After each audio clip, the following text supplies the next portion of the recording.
जब पूरा संसार सो रहा होता है तब एक ऐसी शक्ति जागती है जो न देव है न मानव, जो आरंभ भी है और अंत भी। नमस्कार, आज मैं आपको कोई साधारण कथा नहीं सुनाने जा रहा। आज मैं आपको उस एक रात की कहानी सुनाने जा रहा हूं जिसे महाशिवरात्रि कहा जाता है। ये रात त्योहार नहीं है, ये रात शोर नहीं है, ये रात मौन है, ये रात भीतर झांकने की है। क्योंकि शिव बाहर नहीं मिलते, शिव भीतर मिलते हैं। लेकिन प्रश्न ये है, महाशिवरात्रि साल में सिर्फ एक बार क्यों आती है? ये रात में ही क्यों मनाई जाती है? और इस व्रत को इतना शक्तिशाली क्यों माना गया है? आज की कथा में हम सिर्फ पौराणिक कहानी नहीं बल्कि जीवन का सत्य समझेंगे। पुराण कहते हैं, दिन कर्म का होता है, रात चेतना का। दिन में मन बाहर भागता है, रात में मन भीतर लौटता है।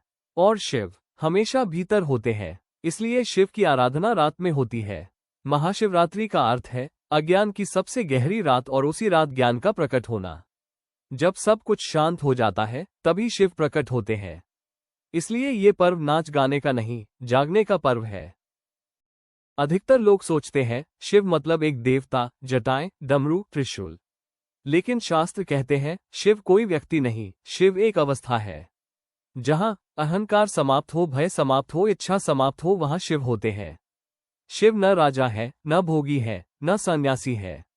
शिव संतुलन है। इसलिए शिव को आशुतोष कहा गया, जो भाव से ही प्रसन्न हो जाते हैं। एक समय देव और असुर दोनों अमृत चाहते थे। समुद्र मंथन हुआ, लेकिन सबसे पहले अमृत नहीं निकला, सबसे पहले निकला विष। इतना भयानक विष की सृष्टि नष्ट हो सकती थी। देव डर गए, असुर पीछे हट गए। तब शिव आगे आए। शिव ने विष पी लिया, लेकिन उसे गले में ही रोक लिया। इसलिए उन्हें कहा गया नीलकंठ। इस कथा का अर्थ बहुत गहरा है। जीवन में जब भी हम कुछ बड़ा चाहते हैं, पहले विष आता है, संघर्ष आता है, दुख आता है। जो उस विष को संभाल लेता है वही शिव है। महाशिवरात्रि हमें यही सिखाती है, हर दर्द से भागो मत, उसे समझो। मां पार्वती ने शिव को पाने के लिए कठोर तपस्या की।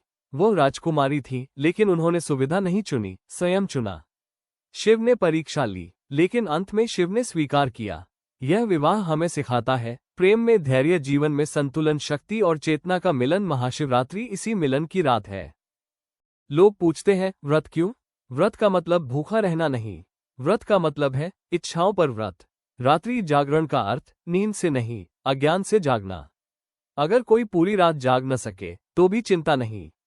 शिव दिखावा नहीं देखते, भाव देखते हैं। आज का मनुष्य सब कुछ पाकर भी अशांत है। क्यों? क्योंकि वो बाहर ढूंढ रहा है, अंदर नहीं। शिव हमें सिखाते हैं कम में संतोष, मौन में शक्ति, त्याग में शांति। महाशिवरात्रि हमें भीतर लौटने का अवसर देती है। शिव कोई सिंहासन पर बैठे देवता नहीं, वे कैलाश की बर्फ में ध्यान में बैठे एक योगी है। उनके पास न महल है, न मुकुट है, न सेना है।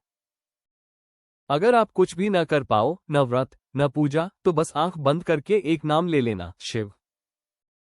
आज अगर जीवन में कोई सहारा नहीं तो याद रखना, जब सब साथ छोड़ देते हैं तब शिव साथ होते हैं। महाशिवरात्रि कोई त्योहार नहीं, एक स्मरण है, शिव हमसे दूर नहीं है, शिव हम ही है। हर हर महादेव।